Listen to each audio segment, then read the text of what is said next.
culture in human history sacrificed as many victims to please the gods as the Aztecs. Yet for them, the act was an essential part of life in the universe. The key to understanding human sacrifice is religion. It's not something that is done without a good deal of thought and preparation, and it's not taken lightly. It's not done out of malice. It's a very highly religious act. In the Aztec faith, the gods continually sacrificed themselves for the good of the world, giving limbs and blood to set the sun in the sky and the ground underfoot. The god Totec cut off his own skin to give the people the crop they would die without: corn. What the god asked in return was not the heart, but skin, human skin. Aztec artwork shows the god literally wearing the skin of another person, the hands dangling, the skinned face turned into a mask. And to honor the god, Aztec priests made their own garments from human skin.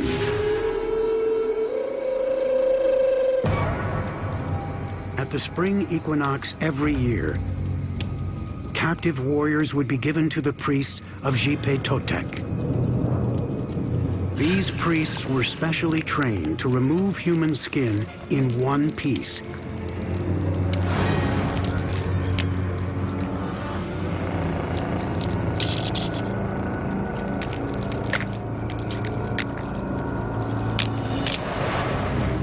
Then they would wear it. It was kind of a full body suit. The priest would wear that skin and walk around that very same day, so it hadn't dried out or anything like that. Very fresh. Grisly as it was, this garment was meant to celebrate life, not death. The idea of a flayed skin is one of regeneration and rebirth, believe it or not. The snake sheds its skin, and yet it's reborn.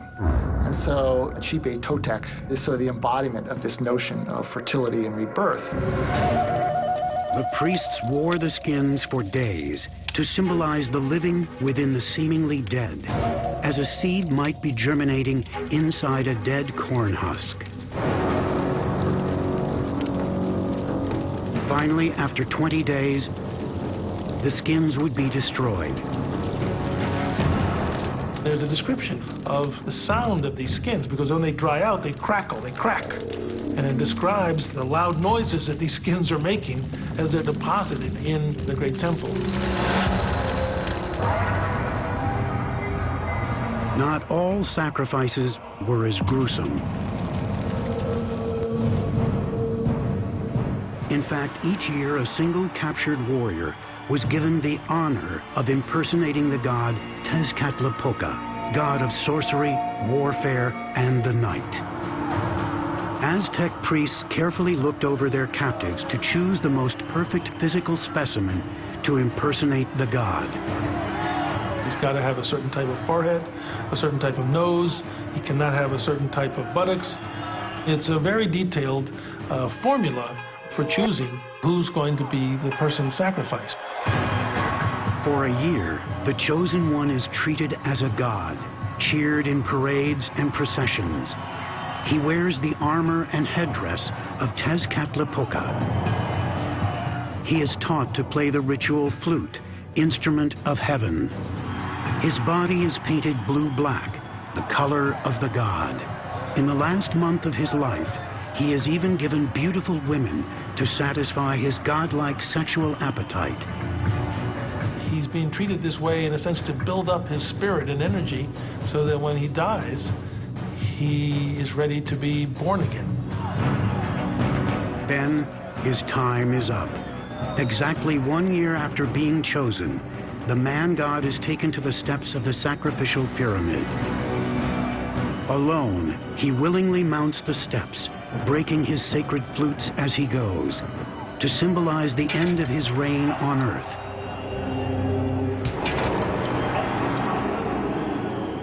Finally, he comes to the sacrificial altar. The priest cuts his heart out.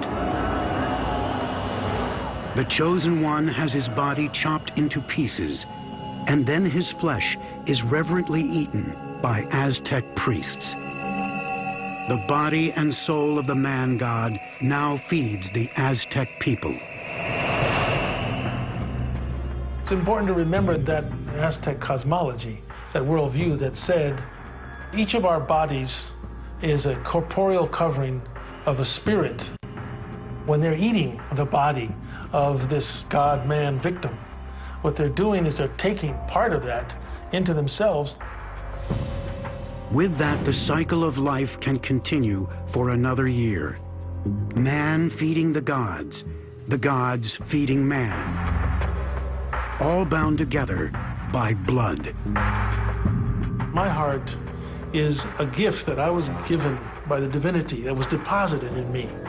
And at some point in my life, in symbolic and real ways, I've got to give it back.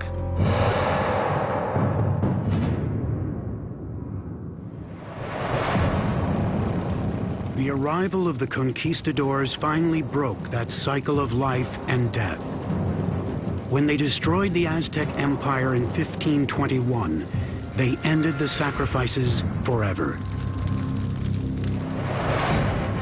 But Europe had its own history of sacrifice, with rituals involving fertility, sacred sex, and brutal bloodshed.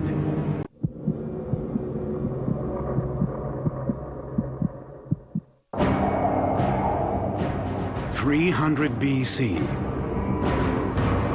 Long before Christianity arrived in Northern Europe, pagan tribes performed elaborate fertility rites. The rituals began with sex and ended in slaughter. The best evidence of these sacrifices is this remarkable corpse called Toland Man, discovered in a Danish swamp near the village of Toland. He died over 2,000 years ago, but his face and skin are perfectly preserved, as if he died yesterday. He is one of dozens of mysterious bog bodies. They are ancient preserved corpses found in the bogs of Ireland, England, and Scandinavia. The reason for Toland Man's death is unclear, but the method isn't. He'd been garroted or hanged, and after his hanging, he was placed almost reverently in a bog. Not much is known about the religion of these pagan Europeans, who left no written records.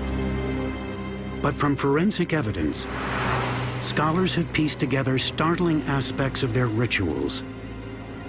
The most surprising thing about European human sacrifice is its connection with psychedelic drugs and some kind of sexual rites. Sex, drugs, and sacrifice. The evidence is found in the contents of Toland Man's stomach. His last meal was a thick porridge which contained ergot, a powerful hallucinogen.